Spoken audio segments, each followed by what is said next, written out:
The first couple of weeks of CFB action have already thrown us some curveballs, like Northern Illinois upsetting number 5 Notre Dame as 20-point dogs, which leads us to a game that we like to play, What If? We asked our top analysts what could happen in the CFB playoff picture and which odds you should jump on now. Here to help us answer what if on this week is analyst for the Sportsline model, Mackenzie Brooks, and the host of the Cover 3 podcast, Chip Patterson. So let's start with the what if Kansas State defeats Arizona. They are favored by a touchdown in this matchup, but what is the outlook for Kansas State with a win, Mackenzie?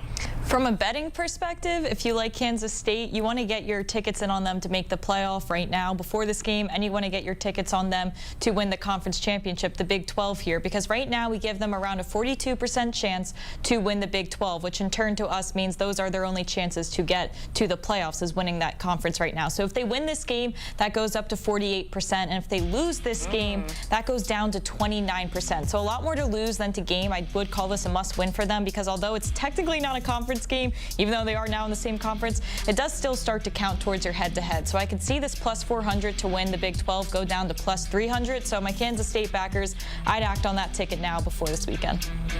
Yeah, great call, because even though, as you mentioned, Mackenzie, not a conference game, you are starting to deal with some of those tiebreaker scenarios where head-to-head results or results among common opponents could end up being something that's very important, as well as your standing in the larger rankings, because this is a conference in the Big 12 where the separation between some of these teams at the very, very top is very, very small. And so winning these coin flip games along the way are going to be so important. For Kansas State, here's what I want to see. I want to see Avery Johnson truly unlocked, because I think that the Wildcats have been playing possum with their star quarterback. We have not seen a lot of designed runs. We have not seen a lot of him rolling out, moving the pocket. They lost their offensive coordinator to Texas A&M in the offseason, and they promoted internally. So I thought that meant more of the Avery Johnson that we saw in the bowl game, more of the Avery Johnson that we saw throughout the year. So if Kansas State is able to defeat Arizona and Avery Johnson has a big game, well, now we start to talk about Kansas State in the playoff. We also might start to talk about Avery Johnson as a little bit more of a contender for some of those individual awards. All right, so now is the time to buy in on K-State, and let's look at Avery Johnson maybe in the futures market. Love this segment. Next up, Memphis versus Florida State. Mackenzie, if Florida State loses this one, the Seminoles would be the first team ever ranked in the top 10 in the AP preseason poll to start 0-3. All 3 losses coming from unranked opponents. What happens if if this what-if situation becomes a reality? Yeah, if Memphis wins this game, this is huge for this team. Right now, they have a 15% chance to make the playoffs. That almost doubles to 28% if they can pull off this win. Now, if they don't win this, that shoots down to around 7.8%, and that's because now they're in a battle right now with Boise State, and a quote-unquote close loss to FSU does not look nearly as good as Boise State's close loss to a talented team like Oregon. So when it comes down to them, Memphis needs to keep that one-game lead that they have right now over them, because if it comes down to a tiebreaker situation, Boise State really ends up with that greater strength of schedule. So not to be dramatic here, but if we're going to, stir the pot up with this segment here, I'd call this a must-win for Memphis and their playoff chances. So if you do like Memphis, you like them to beat FSU, get that playoff ticket in right now if you can. Must win for Memphis. How about must win for Mike Norvell? All right, so this is the 3rd time in 5 years under Mike Norvell that Florida State has started the season with 2 losses. And you want to say, like, oh, wouldn't it be historic if Florida State started 0-3? Well, guess what? We only have to go back to the 2021 season when Mike Norvell's Seminoles started 0-4. This is back against the wall. Who wants to play?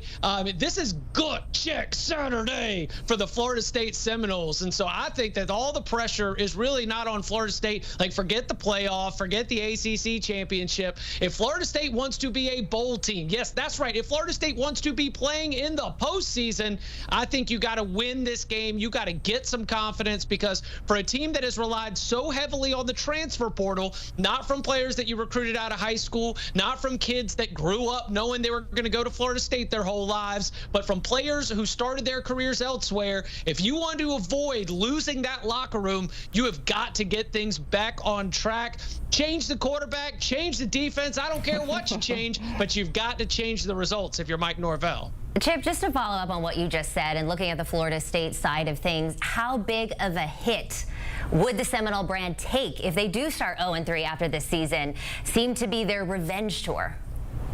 Yeah, this is going to be a bad hit, because while we all know that Memphis is a great team that could, as Mackenzie mentioned, wind up being in the college football playoff, potentially with this win as a big part of that campaign, I think that a lot of people around Florida State would look at, we lost to Memphis State? You know, the idea that you would be losing this kind of game to the school where, by the way, you plucked Mike Norvell a half decade ago, just really is going to bring this even lower for the Seminoles. The vibes are already horrendous. And so to lose this game as well would make it really difficult to right the ship the rest of the way. You've got a couple more games where I think you could try to salvage this season. But if they were to lose here, now we just got to start talking about playing the young guys and building for 2025.